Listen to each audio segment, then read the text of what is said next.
سڵاو لە هەموو مرۆڤ دۆستان خۆشەویستیم بۆ تەواوی ئازادی خوازەکان لە هەر جێگایەکەن لەم وڵاتە. من لێرەوە پرسیارێک لە بەڕێزداواکاری گشتیەکەم.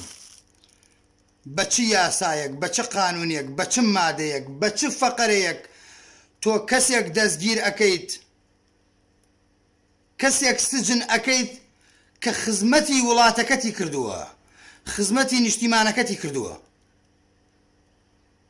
گرتنی ئازادقەڵا گرتنی هەموو ئازادیەکانی تاکیکی کوردە. بۆیە ئێمە بێدەنگ نابین، هەڵوێستی خۆمان ئەبێت.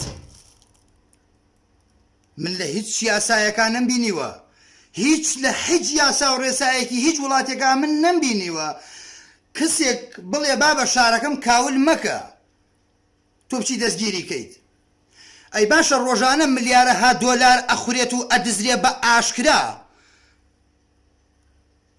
بۆ غیرەتان نیە قسە بکەن؟ یا شەریکن خۆتان؟ ئەم هەموو نەوتە ئەفرۆشرێ بە دزیەوە، بۆ یەکێکتان دەستگیر نەکرد؟ ڕۆژانە شەوانە کات و سەعات دەقەی و چرکێک ساتی بۆ نییە لە ناو هەولێرا خەڵکە کوژرێت، ئیسەیش بۆ غیرەتان نەبوو دەعوا لەسەر بکوژەکە تۆمارکەن، بۆ پۆلیسێکتان نەنار بکوژەکە بگرێ. بەڵام ئازادقەڵا دەستگیرەکەن. ئێمە بێدەنگ نابین ئازادقەڵایش دەستگیر کرێ، هەزارها ئازادقەڵایەکی تر هەیە.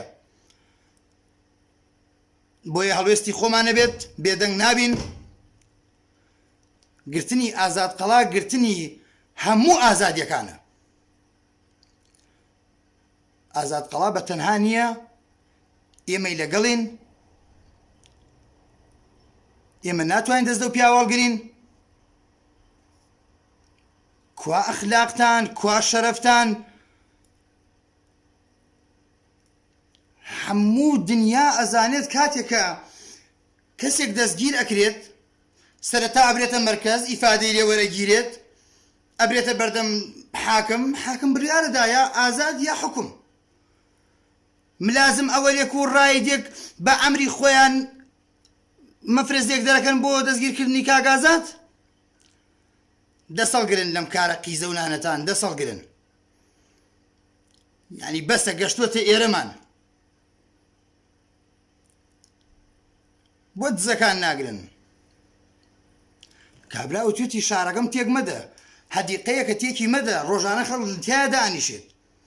با بە ژینگەی پاراستووە تۆ گرتووتە، بەڵام ئەگەر شەریکە دزی خۆتان بێ نایگرن. ها بژی ئازادقەڵا بە تەنها نیت، ئێمە لەگەڵین، بێدەنگیش نابین.